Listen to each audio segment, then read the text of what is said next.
وہاں سے مصر آئے، مصر سے فلسطین آئے، اور فلسطین سے آ کر کے کعبہ آباد فرمایا۔ زندگی سفروں میں گزری۔ سفر ایک تکلیف والی چیز ہے، پر حضرت ابراہیم نے وطن چھوڑ دیا، گھر چھوڑ دیا۔ جان بڑی عزیز ہوتی ہے، تو حضرت ابراہیم نے جب دین کے لیے نکلے تو جد و جہد کی، گھر کے اندر بھی گھر کے باہر بھی۔ آپ کے والد کا نام طارق ہے، وہ توحید پرست تھے، ایماندار تھے، پرہیزگار تھے۔ آپ کے چچا کا نام آزر ہے، وہ بت پرست تھے، بت بیچا کرتے تھے۔ حضرت سیدنا ابراہیم علیہ السلام جب میدان عمل میں نکلے تو حضرت ابراہیم علیہ السلام نے اپنے گھر سے جہاد شروع کیا۔ لڑنا پڑا، گھر کے اصولوں سے، چچا نے جو رواج بنائے ہوئے تھے اس رواج سے ٹکرائے۔ فرمایا میں اپنے گھر کے اندر یہ بت پرستی نہیں ہونے دیں گا۔ چچا کو ایک دفعہ نہیں، بار بار 100 دفعہ سمجھایا۔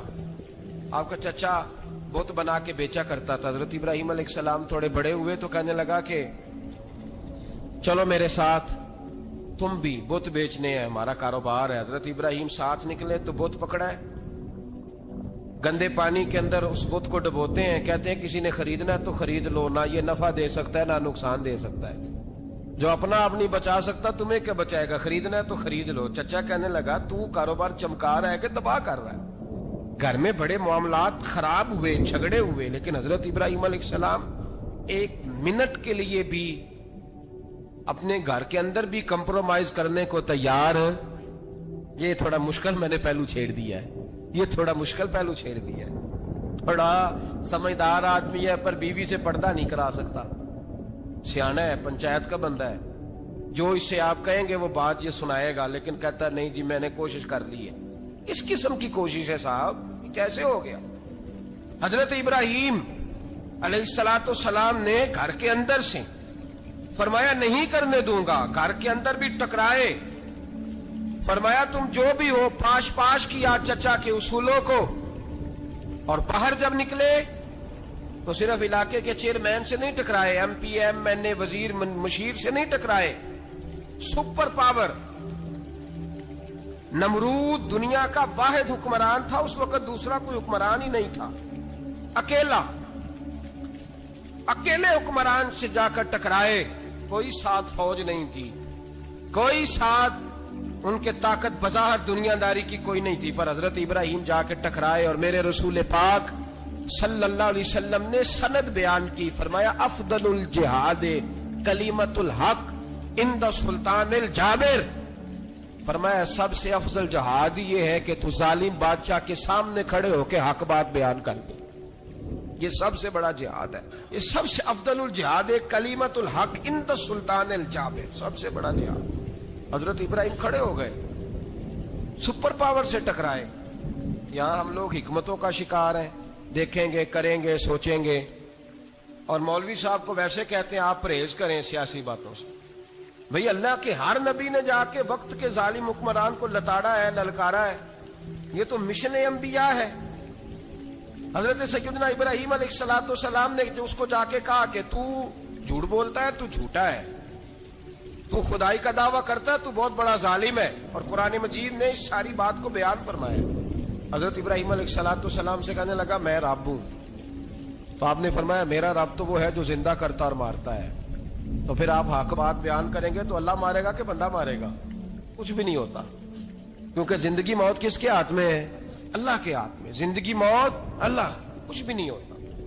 انسان صحیح سمت کا تعین کرے اور صحیح چلے۔ حضرت علی شیر خدا سے کسی نے کہا تھا کہ آپ کے بڑی دشمنی ہے، کوئی محافظ رکھ لیں۔ آپ فرمانے لگے موت خود بہت بڑی محافظ ہے، وقت سے پہلے آتی ہی نہیں، بڑی محافظ ہے، وقت سے پہلے۔ علامہ نورانی رحمت اللہ تعالی علیہ کراچی جیسے شہر میں رہا کرتے تھے، جہاں گام گام پہ خطرہ تھا۔ لوگوں نے کہا حضرت اتنے بڑے لیڈر ہو، آپ کی جماعت کی 62 سیٹیں ہوئی قومی اسمبلی میں، ایک ایسا وقت بھی آیا تو کوئی ایک آدمی بندوق والا۔